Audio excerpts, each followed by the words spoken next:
Hey guys, I am Adam. Welcome to the Vintage Sanctuary. I tell you, I was blown away by Dylan, Double D Vintage Baseball Cards. I did send him a card, and he opened it on one of his recent videos, and his reaction was just, well, it almost gave me allergies as well, and I've never had allergies. I should link to that video, but I feel like it'd kind of be self-serving, so maybe I won't link to that video.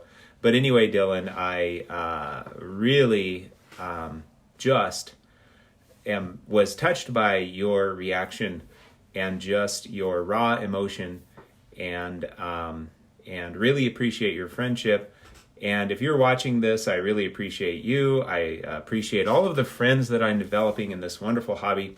Well, there's been kind of a trend lately, which is let's show some cards. So I got a new Barry Bonds card. And I don't know if it's a Grail. I have a very liberal definition of a Grail, but to me it is. Nonetheless, it is absolutely glorious.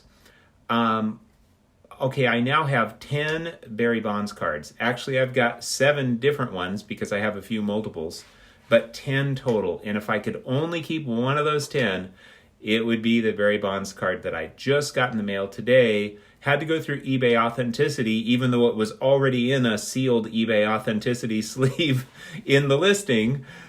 It still took a couple weeks. I've been waiting, and it finally got here, so I'm pretty stoked. So what I'm going to do is show you the 9 Barry Bonds cards I already had, and then I'll show you my glorious new pickup, and I'll have some thoughts about it, or some thoughts about, how I acquired it, that sort of thing. So let's go. Let's get rolling. Let me turn this camera around. All right, we've got the 87 Classic Travel Yellow in a 9. Now, here's the deal. Yellow because it's got the yellow background. They all have the yellow front. These are, I don't know what the pop is, but these are not super high pops. So, they're not rare, but they're not like mega available either. So that's kind of cool. I actually have 4 of those. 4 9s. I think they might be sequentially serial numbered, so I'll just show the one.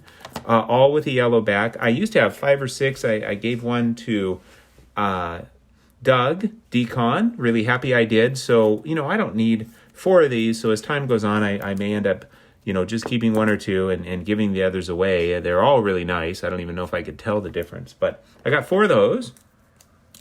But the greenback is tougher. So here's the greenback in an 8. I picked this up because the chipping really shows on the back of these with that, kind of forest green. But this one seems to be chip free. So I picked that one up because it, was cheap. Somebody was selling it cheap. I think I made them an offer on eBay. And I just think that's a great card. However, I also have that card in a 9. This I've had for quite some time. These are tough to get in a 9. This is in the Beckett slab. And there's the back. I guess I'll just put this up here like that. Okay, and then I think this was sold at some drugstore or something. That's what I read. I could look it up again, but it's the Hottest Stars.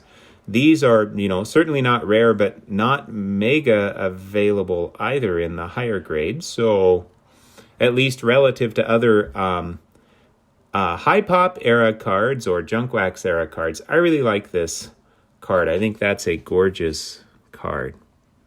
So I've got that one too. By the way, these are all, I guess, rookies. It depends on whether you consider cards from 1987 to be Barry Bonds rookie cards, or whether you consider 1986 cards to be his rookie cards. So I guess there's an argument either way. I've also got this quote-unquote rookie, the Leaf. And with the black borders, this card to me is just absolutely spectacular. I've got it in this Beckett 9. And just a beautiful, beautiful card. And let's see, get that in there. There we go. And then this is one of the early cards I bought a few years back when I started collecting baseball cards, or vintage baseball cards. I guess this is maybe not quite vintage. This was, about the newest card that I bought. In fact, I believe it was. I just had, classic vintage and then some 1987 Barry Bonds. The O Peachy in a 9. Boy, these are tough. So I've had this for quite some time. And, it went way up in value after I bought it. And then I think it's probably came back down to where, maybe at auction you could get it for about what I paid. So it went way up, came way down. I should have sold it while it was way up and then, bought it back later. But hey, we're collectors. We have a collector's mindset, which is we don't buy stuff. Nothing wrong with buying stuff. If you can, if it goes up in value, you can sell it and make some money. That is totally awesome. But, for a lot of us collectors, we're not looking to do that. We're just looking to collect cards that we love. So, when they go up in value, we don't necessarily think to sell them. Although it probably would have made sense. I did sell a bunch of, mostly like some basketball I had from like the 90s. I actually, took advantage of the crazy market we had a couple years back and was able to sell some things and make some big profits and convert those profits into vintage baseball cards. So I'm really pretty stoked. I mean, that wasn't any great investment ability on my part. It was just taking advantage of the crazy card boom that was going on.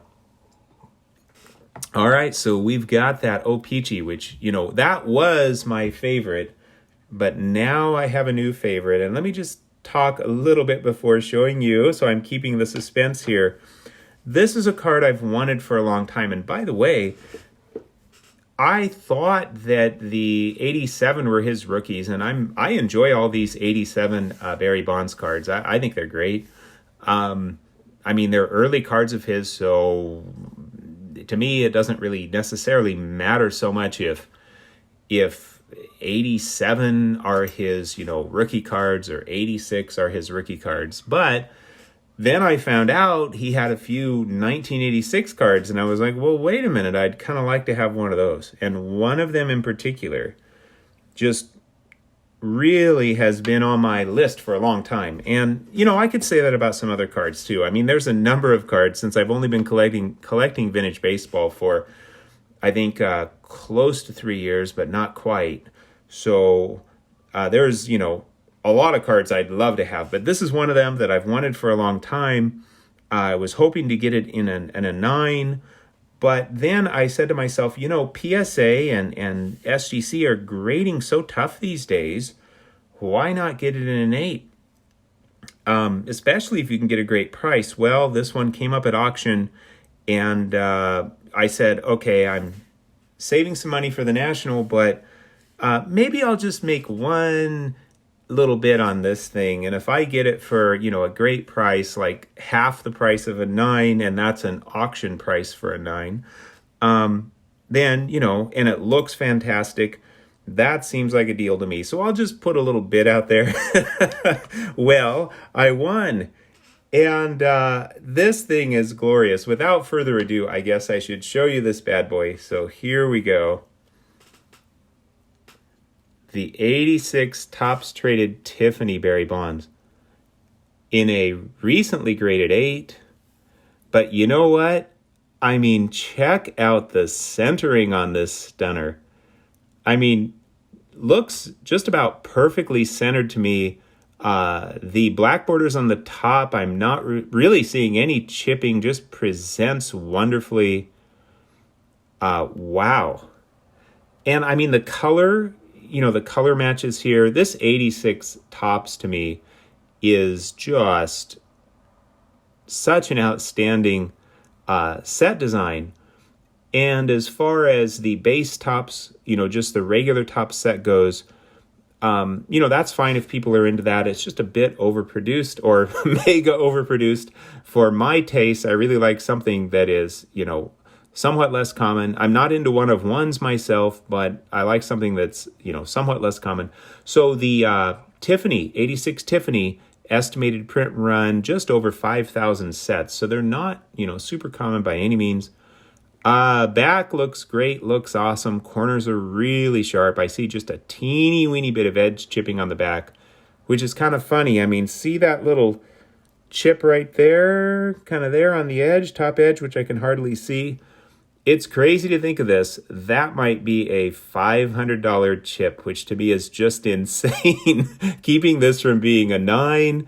But you know what? That chip doesn't bother me a bit. It's like it's not even on a corner, and it's ridiculous. It's to me, it's ridiculous how much more money we'll spend for a card that is just the tiniest bit better. I mean, imagine if you went to buy a new card. It was like, okay, this one's 10,000 and this one's 20,000 and this one's 100,000. Well, they look exactly the same to me.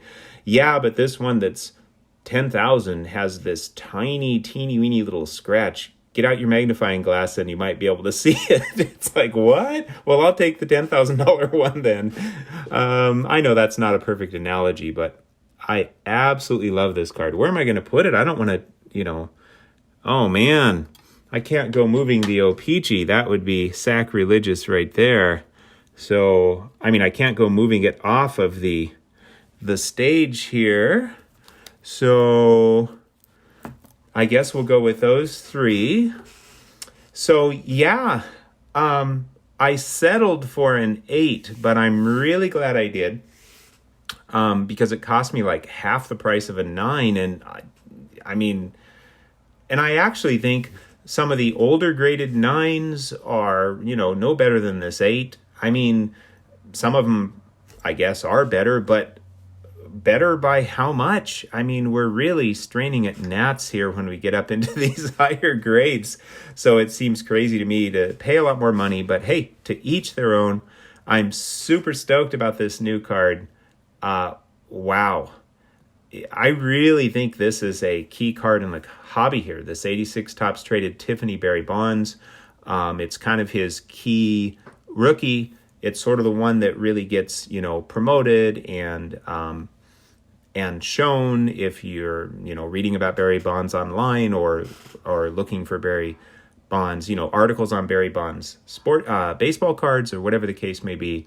This is kind of the key one. It gets a lot of attention. I think, don't quote me on this, but in all grades PSA on the Tiffany, there's maybe 2,500 or so that have been graded, which might seem like a lot, but to me, not very much really for, the key rookie card of definitely, with or without performance-enhancing drugs, one of the best players of all times. I mean, he became kind of a Superman, just insane with the performance enhancers, just, intentionally walking this dude all the time, 7-time MVP, just some absurd numbers. The only member of the 500 home run club, who's also a member of the 500 steal club, just, gold gloves, 5-tool player, just, insane numbers.